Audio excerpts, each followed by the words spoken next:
حلة ورق عنب باللحمة جنان. هبدأ باللحمة عشان على ما تستوي يكون حضرت المحشي، وقطعية اللحمة زي ما تحبوا بس المهم تكون رقيقة شوية عشان ما تاخدش مكان في الحلة وكمان تستوي بسرعة. بديها صدمة من كل الجوانب في معلقة سمنة، وبعد كده بحط عليها فلفل اسود وحبهان وورق لورا وشوية بهارات صغيرة. وعادة اللحمة مش بحط لها ملح الا بعد ما تستوي، بس هنا حطيت لانها متقطعة رفيع. وبعدين حطيت عليها نص كوباية مية مغلية وسبتها تستوي براحتها. عشان اعمل المحشي بجيب 3-4 معالق زيت كده، وبعدين احمر فيهم بصلاية كبيرة مفرومة.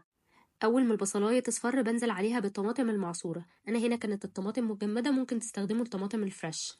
والكميه دي كانت نص كيلو طماطم لاني كنت عامله كوبايه ونص رز. واول ما الطماطم اتسبكت وميتها نشفت خالص حطيت عليها التوابل، ودايما بعاير التوابل على حسب كميه الرز. انا هنا احتجت معلقه صغيره من الفلفل الاسود، معلقه صغيره من الكمون، ربع معلقه صغيره من البهارات ورشه نعناع، ومعلقه ونص صغيرين من الملح. بعدين هنزل بالخضرة اللي هي شبت وبقدونس وكزبرة متقطعين صغير، تقريبا بحط في الأول قيمة كبشتين وبعد كده بزود لو احتجت في الآخر. هنزل بقى عليهم بكوباية ونص من الرز وأقلبهم كويس لغاية ما المكونات كلها تتجانس. ولو حسيتوا انها محتاجة صلصة أو خضرة أو أي حاجة زودوها عادي في المرحلة دي لغاية ما توصلوا للون ده. وكمية الرز دي أخدت معايا 400 جرام من ورق العنب.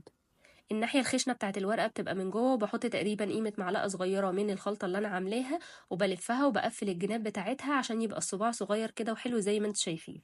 اللحمة بعد ما استوت هبدأ أرص عليها ورق العنب اللي أنا عملته داير ما يدور كده في الحلة لغاية ما أخلص الكمية كلها. وبحب أرصه بالشكل ده لأن ده اللي بيخليه ثابت أكتر لما باجي أقلبه. شايفين بقى جمال الحلة بعد ما اترصت؟ حاجة روعة. وقبل ما احطه يستوي بحب احط له كده شرايح ليمون وفلفل متقطع اخضر او فلفل حراق لو حابين عشان بيديله نكهه وطعم حلو قوي. هسقي المحشي بميه سخنه محطوط عليها معلقه صغيره من الملح ومعلقه صغيره من مرقه الدجاج. وعاده انا بسقيه بشوربه، بس المره دي ما حطيتش لاني اوريدي اللحمه بالصوص بتاعها موجودين تحت المحشي.